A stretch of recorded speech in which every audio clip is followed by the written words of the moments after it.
So I've tried to do this video so many times and just given up because I'm not coming across how I want to. My aim always has been and always will be to educate people and to basically have people be the best they can be, and for people to know what is the best advice when it comes to self-defense. And if I think I know something, then I'll share it. And it's all done purely to want to help people. There's never any malice in anything I do. I've never been like that.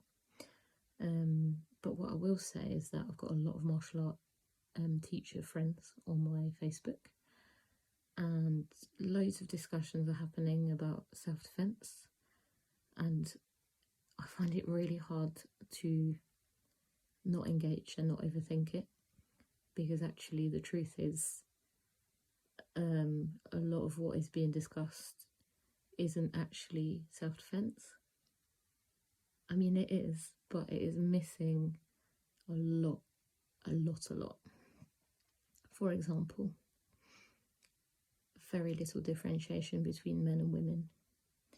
And there's a huge difference between how men are attacked and how women are attacked, and the circumstances surrounding that. Massive differences.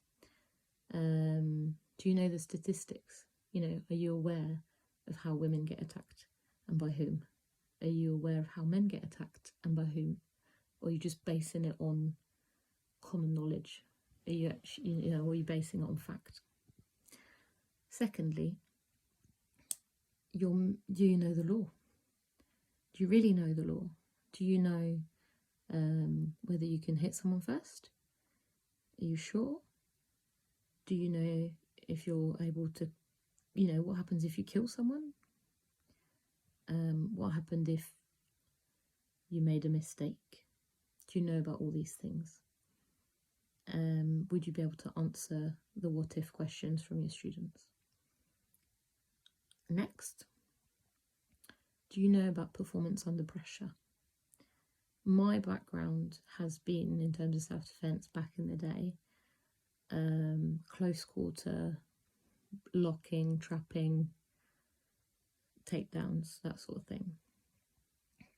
Very complex motor skills, and we're always taught that if you drill it, then it will come naturally.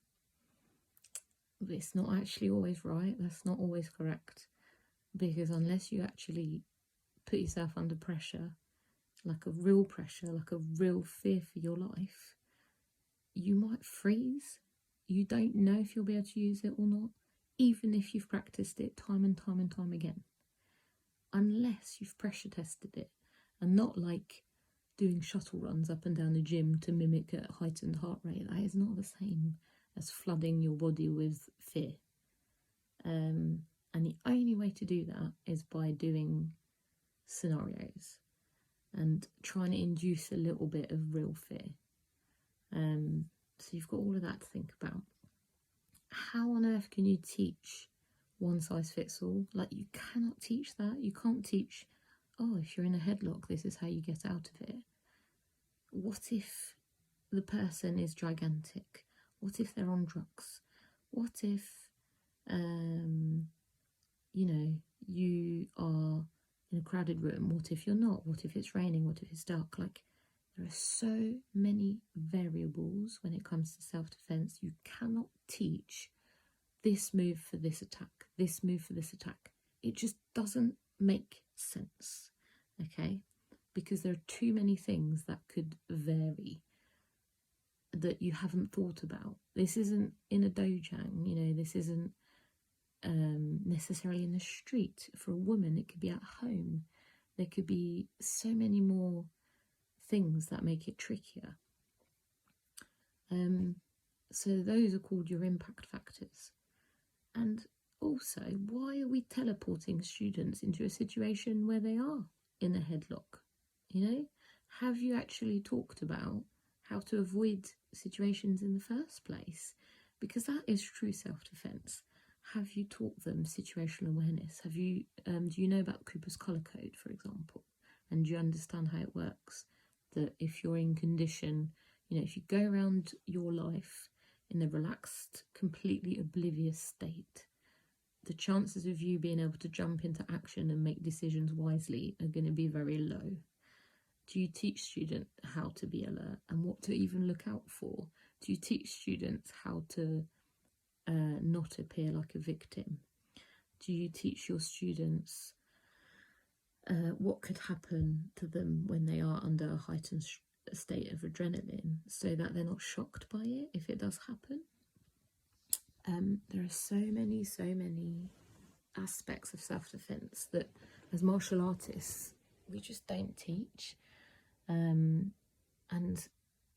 I really want to help and start to educate people into what actual self-defense means, and I want to put together something specifically for my martial art instructors, and then, you know, I could go on and on about knife defense as well. The statistics and facts about real life knife defense are very different to that of a controlled environment. Never have I seen in a knife defense situation somebody actually stabbing someone properly, repeatedly, frenzied. Is horrible. Like, it doesn't bear thinking about how awful it is. And also, even we used to say this, well, obviously if you come across a knife you're going to run away, that's like obvious, but if you can't run away, this is what you'll do. And it's like, it's all well and good saying that, but where are you going to run to? Is that the best option? You know, it's not always that easy to make a decision to run away and to know where to run to as well. Like, where's a place of safety? So have you taught your students what places of safety are? You know, there's so much to it, and I'm really keen to help and to impart that knowledge on anyone who's interested in actually getting real about their self-defense and stopping this complex motor skill teleportation into a situation without teaching all the other stuff first. All right, so follow the page so you can keep a lookout for when on earth I'm going to get the time to create this package, but I really want to do it. Okay, I'll do it to help you. All right, take care.